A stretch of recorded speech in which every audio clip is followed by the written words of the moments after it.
আমলনামা যখন বাম হাতে আসবে, وأما من أوتي كتابه بشماله سورة حقا وأما من أوتي كتابه بشماله فيقول يا ليتني لم أوت كتابيه ولم أدر ما حسابيه يا ليتها كانت القاضية ما أغنى عني مالية هلك عني سلطانية। বাম হাতের আমলনামা পায়া বান্দা কাঁদবে, চিৎকার করে করে বলবে ইয়া লাইতানি লাম উতা কিতাবিয়া, এই আমলনামা যদি আমার না দেওয়া হইতো বেঁচে যেতাম। ওয়ালাম আদরি মা হিসাবি, আমার হিসাব কি হবে আমি জানি না। ইয়া লাইতাহা কানাতিল কাদিয়া, আরে মৃত্যু পর্যন্ত যদি সব শেষ হয়ে যেত। মা আগনা আন্নি মালিয়া, সম্পদের বাহাদুরি দেখাও না, ওই দিন নিজেই বলবা আমার মাল আমারে তো বাঁচাইতে পারলো না। ক্ষমতার বাহাদুরি দেখাও, নিজেই বলবা হালাকা আন্নি সুলতানিয়া, কই গেল ক্ষমতা, আমার ক্ষমতা আমারে বাঁচাইতে পারে নাই। আরে ক্ষমতার দাপট দেখায়া দেখায়া কত গুনাহ করছি, কত গুনাহ করছি। এই গুনাহগুলা দিয়ে এখন বড়টাও লেখা ছোটটাও লেখা, কোনটা বাদ যায় নাই। সূরা কাহফ আয়াতুল 50, ওই আমলনামা দেখে দেখে বান্দা চিৎকার করে করে বলবে মালি হাদাল কিতাব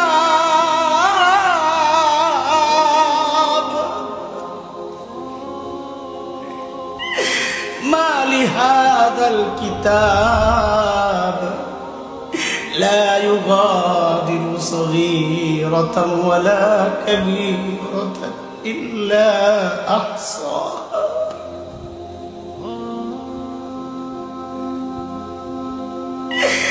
এটা কেমন আমলনামা, আমার একটা বড় গুনাহ ছাড়ে নাই, ছোট গুনাহ ছাড়ে নাই। যা করছি সব লেখা হয়ে গেছে, সব লেখা হয়ে গেছে। আরে আমার কি হবে? এরে যুবক, এত সুন্দর এই বিশাল আয়োজন তোমরা করেছো রে ভাই, তোমাদের এক ভাই হিসেবে তোমাদের কাছে একটা অনুরোধ রেখে যাই ভাই, ওই দিন কিন্তু মনে পড়বে আরে হাসান জামিল সাহেব এই কথাটা বলছিল মানি নাই, আল্লাহ সাথে সাথে বলবেন আন্না লাহু যিকরা, এখন মনে করলে কি লাভ। তখন যদি মনে করতি আবু বকরের সাথে জান্নাত পেয়ে যাইতি। আল্লাহর রাস্তায় হাতে পায়ে ধরে বলি গুনাহ ছেড়ে দাও, গুনাহ ছেড়ে দাও। এই বয়সের কারণে বহু গুনাহ করো, এখন থেকে গুনার দিকে পা বাড়াই চিন্তা করবা, পেছন থেকে তোমার মালিক তোমারে ডাকতেছে, মালিক ডাকতেছে। কি বইলা ডাকে? তুমি যখন গুনার দিকে পা বাড়াও, মালিক পেছন থেকে ডাক দিয়া বড় মায়া করে বলতেছেন ইয়া আইয়ুহাল ইনসান মা গাররাকা বিরাব্বিকাল কারীম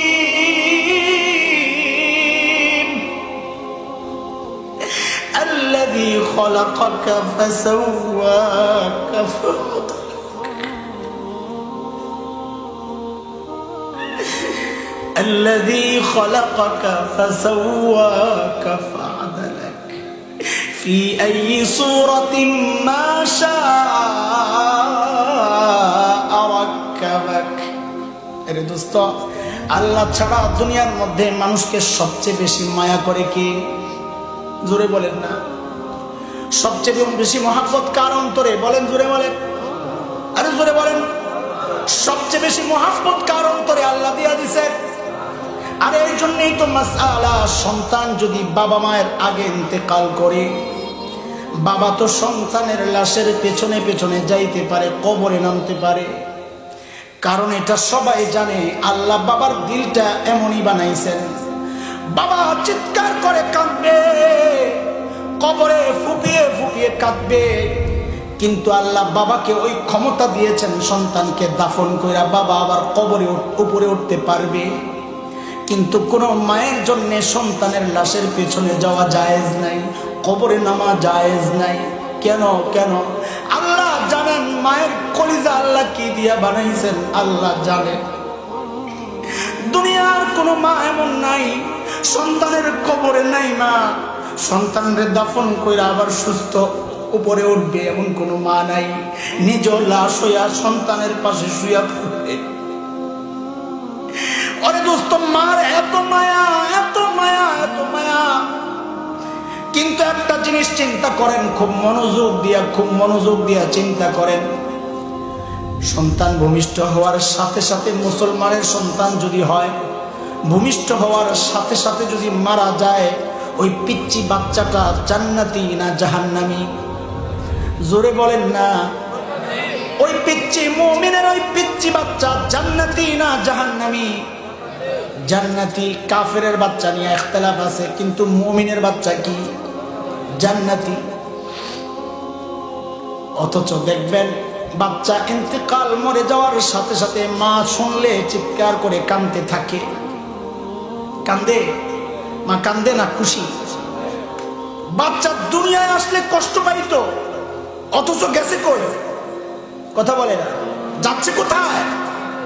তো জান্নাতে সন্তান যাচ্ছে, মার তো খুশি হওয়ার কথা, মার তো হাসি দেওয়ার কথা যে আমার সন্তান নিজেই কেবল জান্নাতে যাচ্ছে না, খলিল ইব্রাহিমের সাথে যায় খেলাধুলায় লেগে যাবে, আর আমার জন্য সুপারিশের অপেক্ষায় বসে থাকবে। মা তো খুশি হওয়ার কথা। কিন্তু কোন মা দুনিয়ায় হাসছে এরকম কোন কাহিনী আপনাদের জানা আসেনি? সব মা চিৎকার করে করে শেষ। মা সন্তান জান্নাতে যায়, মা আনন্দিত না কেন? মা চিন্তা করে এতদিন আমি পেটের মধ্যে রাখছি, এতদিন পেটের মধ্যে রাখার কারণে সন্তান জান্নাতি হওয়া সত্ত্বেও মা কান্না করে। অথচ মা তোমার এই নাকটা বানায় নাই, মা তোমার কান বানায় নাই, তারপরে অত মায়া। মা তোমার জিহ্বা বানায় নাই, তারপরে অত মায়া। মা তোমার অঙ্গ প্রত্যঙ্গ কিছুই বানা নাই, খালি পেটের মধ্যে কয়দিন ভাড়াটিয়ার মতো কয়দিন খাটছে, তারপরেও আল্লাহ এত মায়া ঢুকাইয়া দিছেন। তাইলে বুঝেন যে আল্লাহ আমার সব বানাইছেন আমার জন্য, ওই আল্লাহর কত মায়া।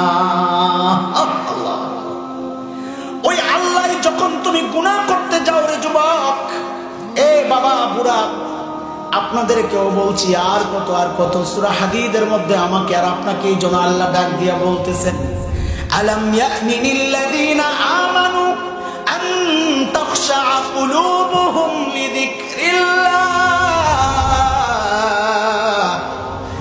কবে ফিরবা? আর কত?